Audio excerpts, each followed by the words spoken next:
Diz assim a palavra de Deus: Tu, porém, fala o que convém à sã doutrina, quanto aos homens idosos que sejam temperantes, respeitáveis, sensatos, sadios na fé, no amor e na constância.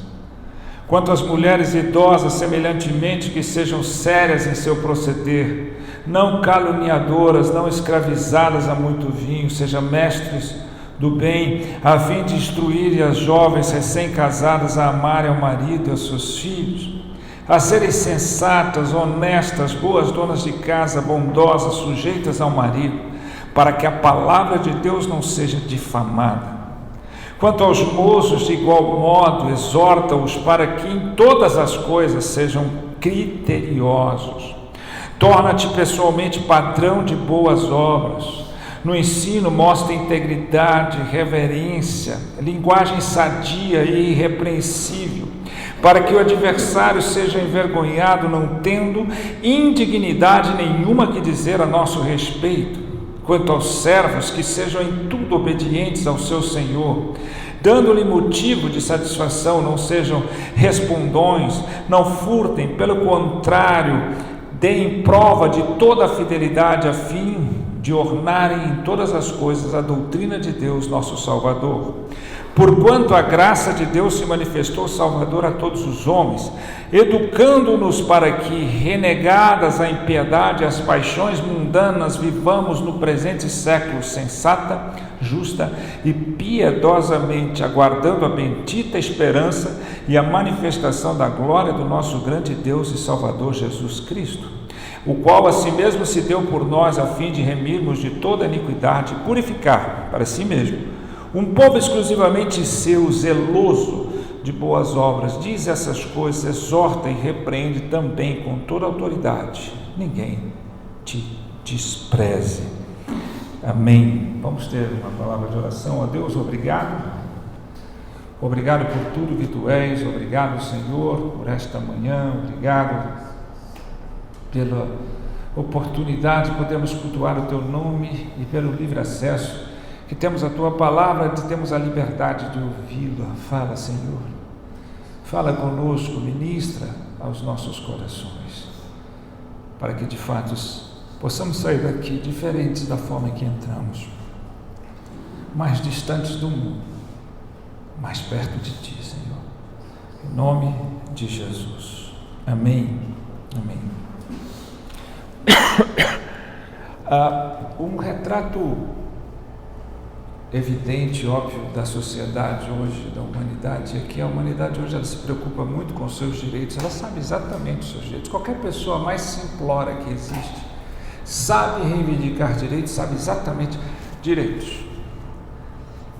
Agora, o que a gente vê é que a sociedade tem muita dificuldade de exercer seus deveres. Porque se a sociedade se preocupasse em exercer prioritariamente seus deveres, naturalmente ela não teria tanta necessidade de reivindicar direitos. Isso é óbvio, isso é claro. O problema é que também a igreja está vivendo essa mesma realidade. Estão reivindicando direitos, estão exigindo direitos, até de Deus. Até a igreja que recebe palavras e mensagens dizendo que ela tem que exigir de Deus, que ela tem que determinar alguma coisa para Deus, como se Deus tivesse o dever de nos dar qualquer coisa. E que nós só precisamos reivindicar os nossos direitos diante de Deus pelo que nós somos. Tem gente que acha que não pode sofrer, que não pode ter problemas, que não pode sofrer privações, provações, tribulações, porque ele está em Deus, então ele tem um direito por ter confessado Deus, por frequentar uma igreja, por falar de Cristo Jesus, por de certa forma obedecer, mesmo que aparentemente ou com tantas falhas, a palavra de Deus, os princípios de Deus. Ele tem um direito sobre certas coisas, e a gente se esquece que o que Deus nos chama para ser diferença é quando a gente entende os deveres que nós temos. E esses deveres muitas vezes são básicos, nós estamos deixando de lado. né? Os maiores problemas da nossa vida são exatamente a falta, a ausência de exercício dos nossos deveres como cristãos que somos. E às vezes precisamos ser relembrados disso.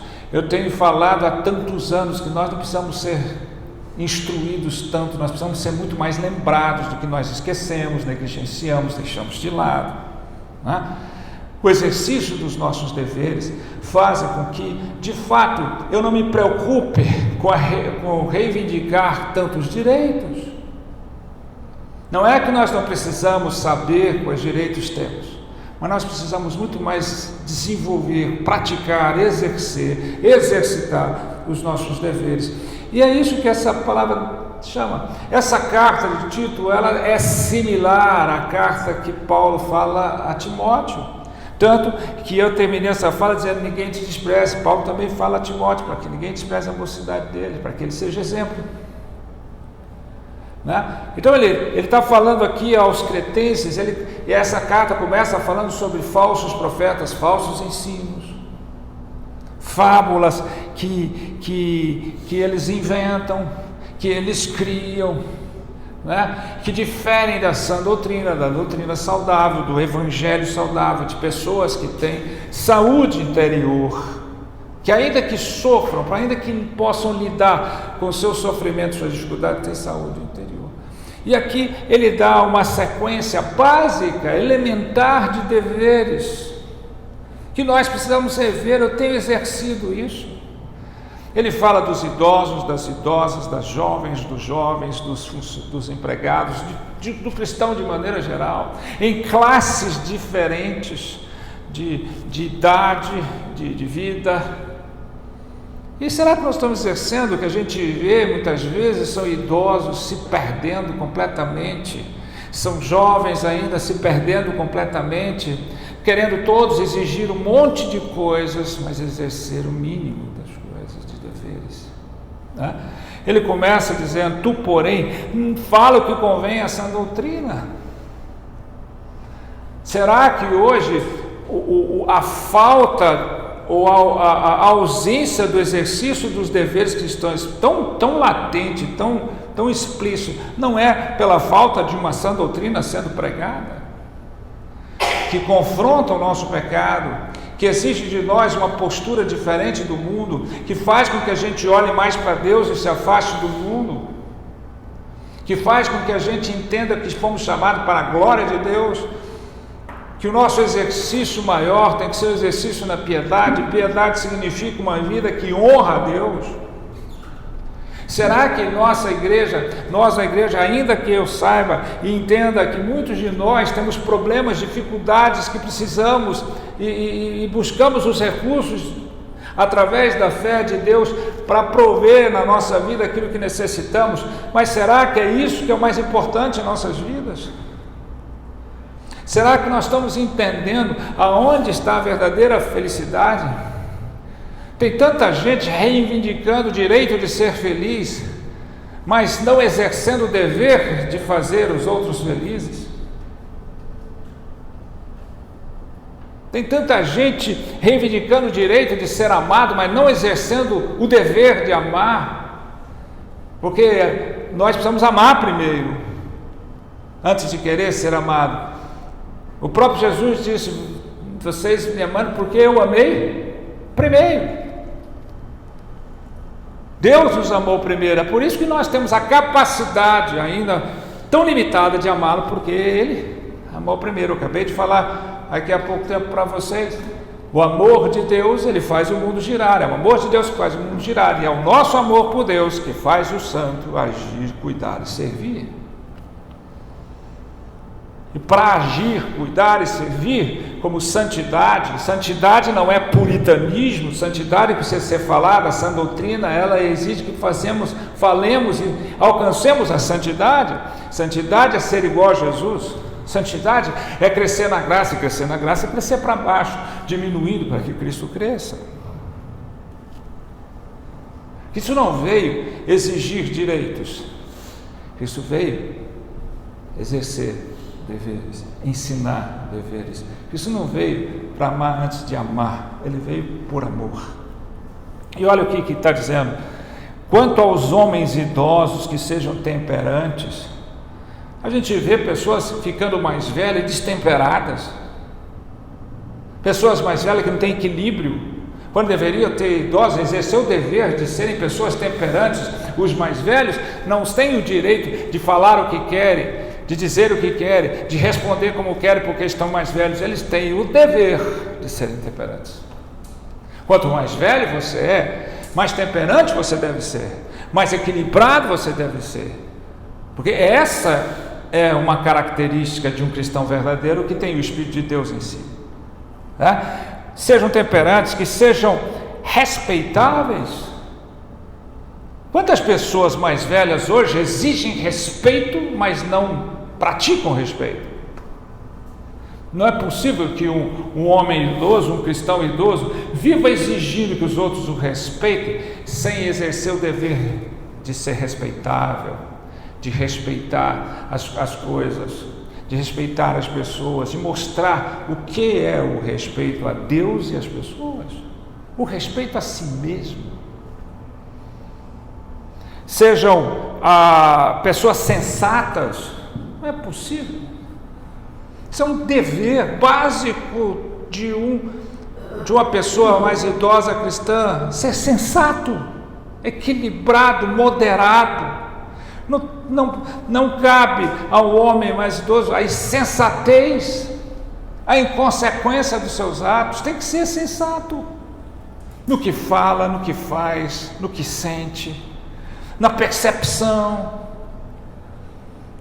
É impossível, é inacreditável como a gente vê cristãos hoje exigindo direitos, mas não exercendo o dever da sensatez. Espera aí, olha de maneira diferente a vida.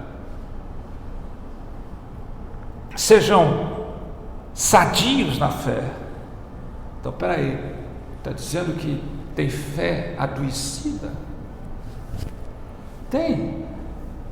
Quando o apóstolo Paulo fala a Timóteo, olha, o intuito desse evangelho é o amor que procede de um coração puro. O que é isso? Santidade, de uma boa consciência de quem você é e para quem você é, qual é o sentido, o significado da sua vida, e de uma fé sem hipocrisia, sem falsidade, sem mentira, né? Às vezes a gente se esquece disso. Quantas vezes a gente encontra pessoas mentindo? A mentira, ela é proveniente não de Deus, mas do diabo, que é o pai da mentira, e os mentirosos na escala são os primeiros a não herdar o reino dos céus. Mas a pior mentira não é aquela que contamos para os outros, é aquela que contamos para nós mesmos. É quando mentimos para nós mesmos, dizendo que somos o que não somos, que temos o que não temos, que fazemos o que não fazemos. O pior engano não é aquele que eu engano os outros, ainda que seja terrível, mas aquele que enganar a mim mesmo. Quando eu engano a mim mesmo, achando que eu estou fazendo, que eu estou procedendo de forma cristã verdadeira, e eu não estou procedendo verdadeiramente como deve ser o comportamento cristão. Quando você fala aqui, ele fala ser sadios na fé e sadios no amor. E amor? Tem amor doentio, amor egoísta, amor egocêntrico, que chama de amor. O amor é um compromisso que traz o sentimento. Quando você pega em Coríntios capítulo 13, quando o apóstolo Paulo fala sobre o amor, a excelência do amor, ele fala: o amor é paciente, o amor é benigno, o amor não se comporta inconvenientemente, o amor tudo crê, tudo suporta. Todas as características do amor de Coríntios, que Paulo fala ali, é comportamental. Como é que está o seu comportamento do amor? Sadio no amor é quando o seu amor fala por si só. O seu comportamento traduz, revela, identifica que tipo de amor você tem por Deus e pelas pessoas e por si mesmo. Veja que o amor por Deus, ele me faz, né? É ele que é o combustível que me faz agir corretamente, comportar corretamente, cuidar das pessoas, cuidar das coisas de Deus, que me faz servir, porque fui chamado para servir, não ser servido. Por isso que há uma contradição, uma inversão de valores na sociedade. É lógico, é visível, mas na igreja também está sendo claro isso. Nós estamos na igreja para ser servido, não para servir. Ministério é servir. E nós temos que ser servidos. Eu vou para a igreja que me fala o que eu quero, que canta o que eu quero, que me dá o que eu quero, eu preciso ir lá porque eu estou assim, eu estou assado, eu vou buscar porque agora eu estou precisando de Deus. É só assim. O amor é doação, não é receber. Amor é doação. Isso é doação. Então é o dever de doar, é o dever de doar-se, e não o dever de receber, o direito de receber. Quando você ama de verdade, você não fica preocupado com o que você vai receber. Mas quando você não ama de verdade, você está muito mais preocupado na troca, no benefício. Ele continua falando: seja saudável também, sadios na fé, no amor e na constância. Outra coisa importante para as pessoas idosas: cada dia está de um jeito, destemperadas, dorme de um jeito, levanta do outro, está de um jeito, no outro dia está do outro. Não, eu tenho que ser constante na minha fidelidade, constante nos meus passos, constante no meu progresso. Não importa andar devagar, me importa não ficar parado, me importa eu constantemente caminhar na direção de Deus e do seu propósito. Então isso é dever do cristão. A inconstância, ela pertence ao mundo, que vive de acordo com as circunstâncias. Por que você está feliz? Aconteceu alguma coisa? O crente não precisa dizer isso, gente. Eu não estou feliz, eu sou feliz, independente do que quer que seja. Eu posso estar triste, mas ser feliz é uma condição incontestável, inegociável, porque a alegria que eu tenho não vem das coisas que eu tenho, a alegria que eu tenho vem do Senhor. Ela vem da satisfação que Deus me dá. Então eu tenho que estar constantemente vivendo. Eu não preciso ser totalmente alertado: esqueci disso, não priorizei aquilo, não, depois eu faço. Constante. O que é? Meus passos são constantes, a minha fé é constante, meu amor é constante, a minha caminhada tem constância. Ela não é um ioiô, um dia está assim, um dia está assim. Ela não é um pisca-pisca que um dia acende, outro dia apaga. Ele diz: quanto às mulheres idosas, semelhantes, que sejam sérias em seu proceder. Você pode ser alegre, você pode ser jovial, você pode ser pessoa que chega espontânea, mas você tem que ter seriedade. A pessoa mais velha, a cristã, a mulher cristã tem que ser séria. Ela não pode ser aquele tipo de gente que chega e faz. Ela tem que ter sua seriedade naquilo que ela faz, ela tem que ter seriedade naquilo que ela é. As coisas de Deus, as coisas do caráter, as coisas da postura, do proceder, tem que ser sério. O procedimento não pode ser. Ela tem que mostrar a sua diferença em tudo do mundo, Ela diz: sejam sérias em seu proceder, não caluniadoras, fofoqueiras, maldizentes, maledicentes. Tem que parar com isso, tem que refrear a língua. Não consigo, peça ao Espírito Santo: Senhor, refreia minha língua. Na carta ao Tiago, a palavra de Deus diz que aquele que consegue refrear a língua domina o corpo inteiro.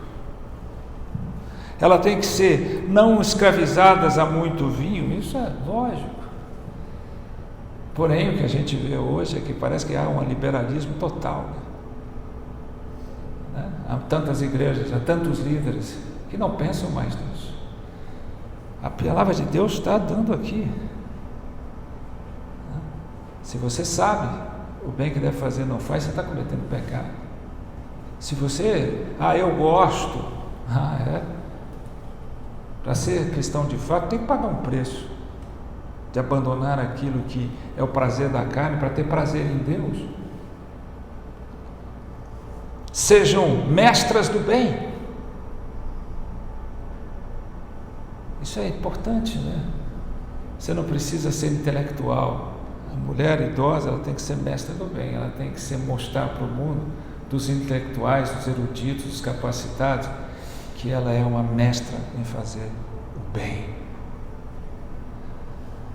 A fim de instruir as jovens recém-casadas a amar o seu marido e os seus filhos, ou seja, ela tem que fazer o bem no sentido de ser um exemplo para as jovens.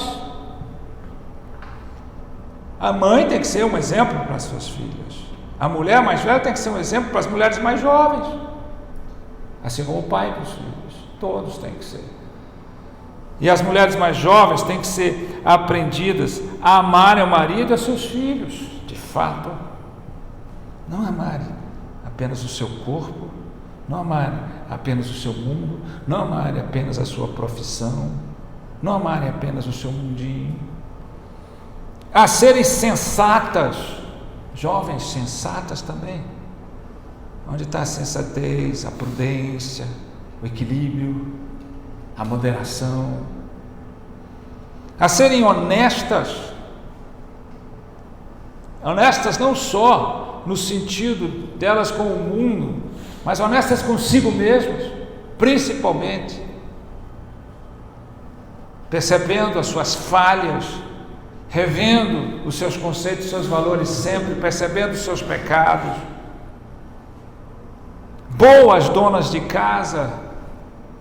Isso hoje é uma tragédia, porque a chamada evolução social, a mulher, o feminismo, eu entendo que muitas trabalham, mas o fato de trabalhar não te impede de ser uma boa dona de casa, uma coluna da sua casa, uma mulher que cuida da sua casa, que cuida do seu lar. Tem que ser um exemplo, tem que ser um exemplo. As jovens têm que serem bondosas, não egoístas, egocêntricas, murmurantes, mas bondosas, de coração bondoso, sempre dispostas a servir, sujeitas ao marido. Mas aí pega pesado, né? Porque a submissão hoje parece que é um palavrão.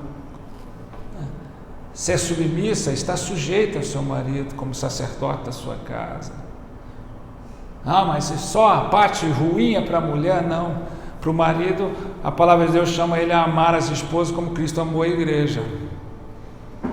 Tanto para um quanto para outro. A mulher é sujeita ao marido, mas o marido, ele tem que amar a sua esposa como Cristo amou a igreja. O padrão é esse.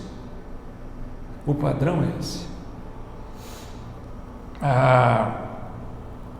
Isso tudo para que a palavra de Deus não seja difamada, que é tudo que o mundo quer, que é tudo que aqueles que trabalham contra Cristo e não a favor, até infiltrados dentro da igreja, querem desmoralizar, desmerecer, desprezar a palavra de Deus, difamá-la de alguma forma. E quanto aos moços, de igual modo, exorta-vos para que em todas as coisas sejam criteriosos. Veja que ele já resumiu tudo aqui. Criteriosos, uma vida de critério. E critério é os princípios de Deus. É engraçado como o jovem fala assim: na igreja eu sou de um jeito, lá de fora eu sou de outro.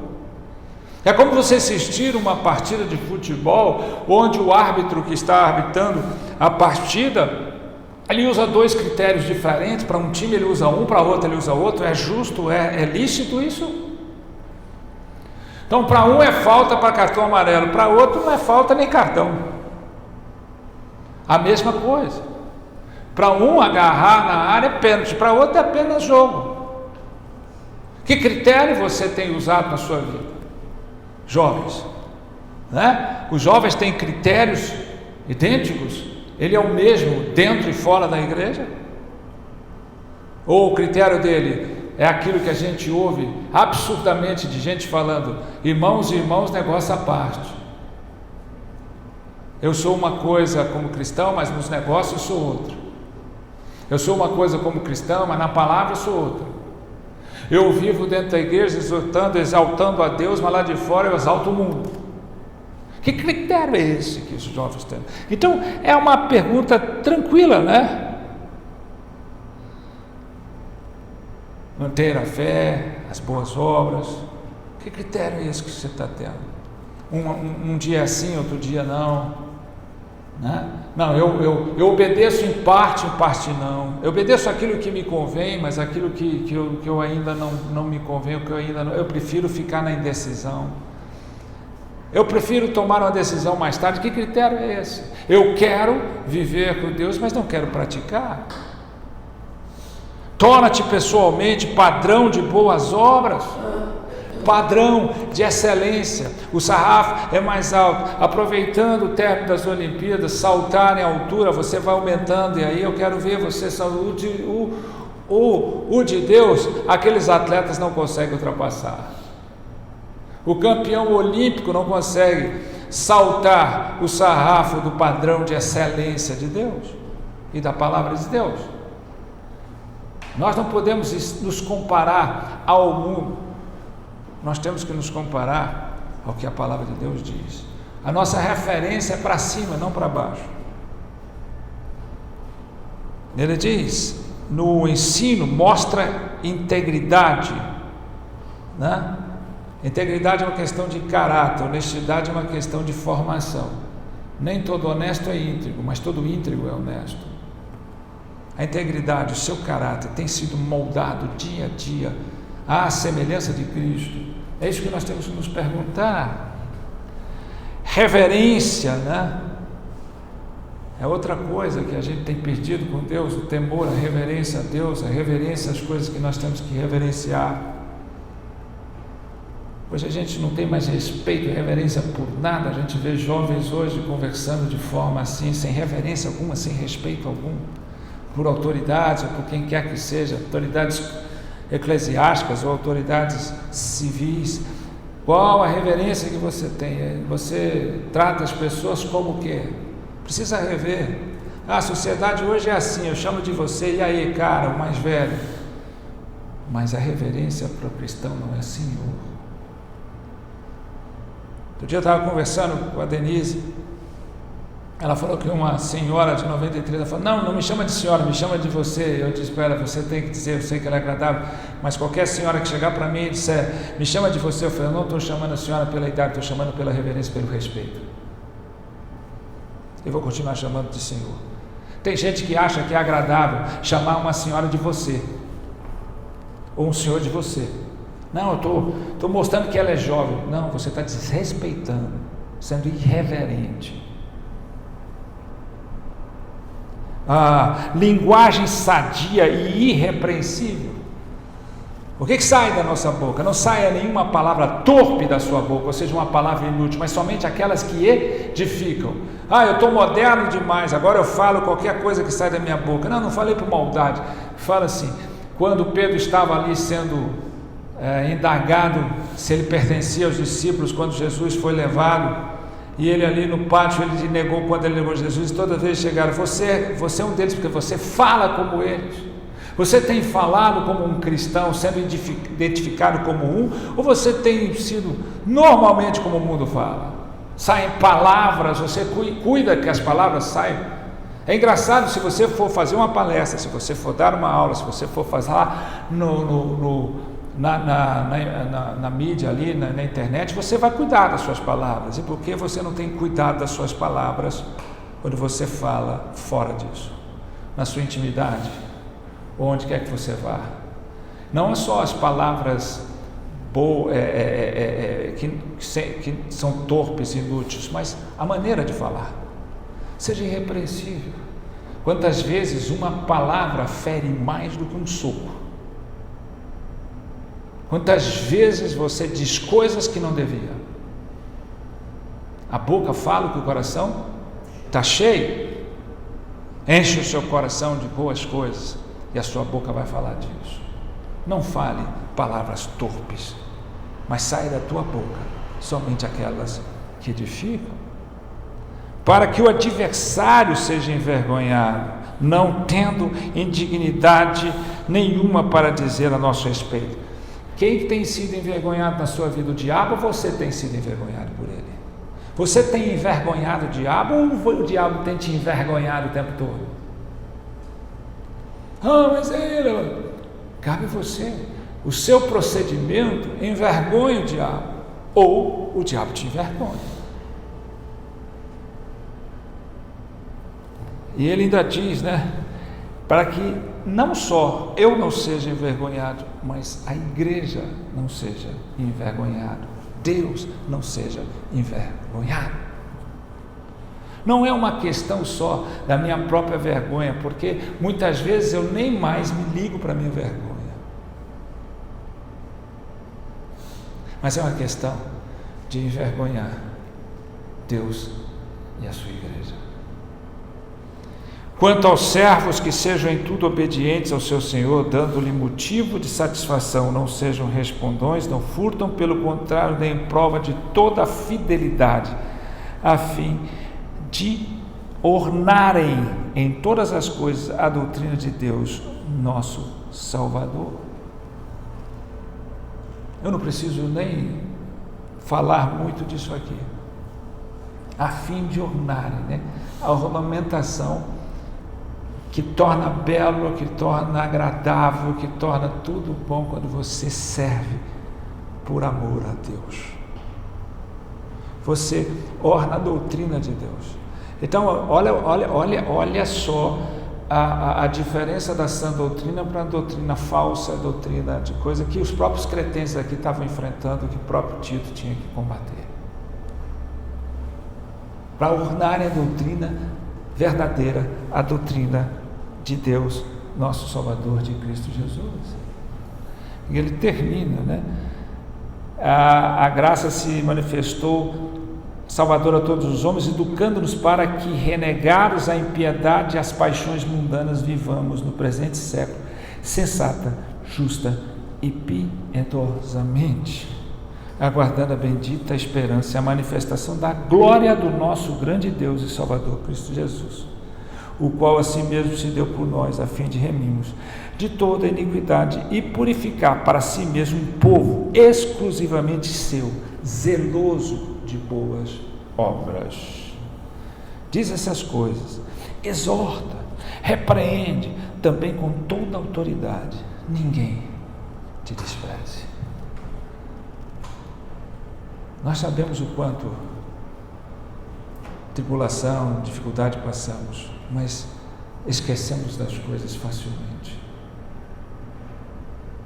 Quando a gente exerce o dever, a gente tem certeza que Deus não nos falhará, que a justiça não nos falhará, que a bondade não nos falhará.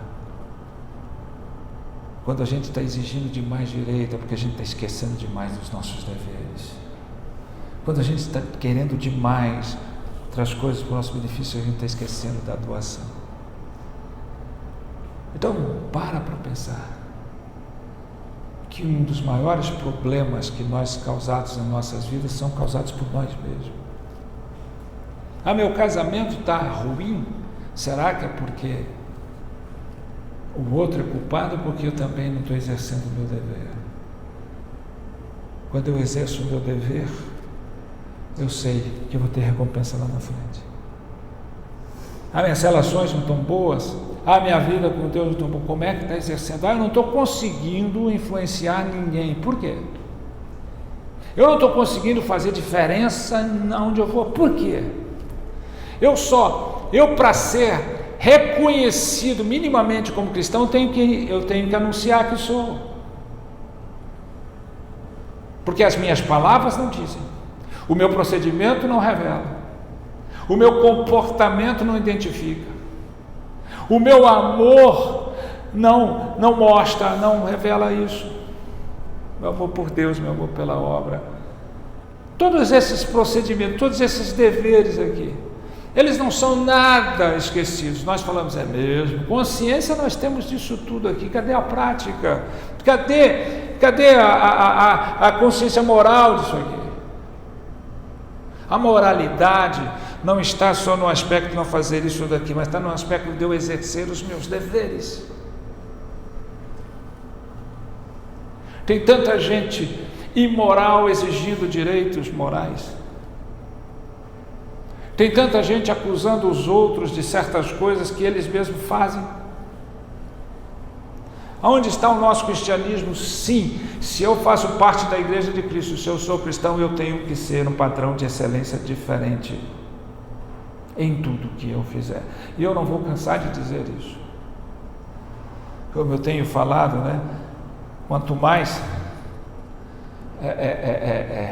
próximo de Cristo eu estou, mais insatisfeito eu fico com aquilo que eu ainda não alcancei.